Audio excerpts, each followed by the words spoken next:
పాపని ఉన్న పొద్దుపై తిప్పరాదు అందుకే యమహ ఎక్కిస్తా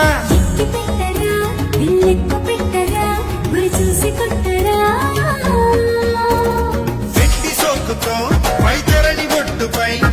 ఉండరాదు అందుకే యమునను పొంగిస్తా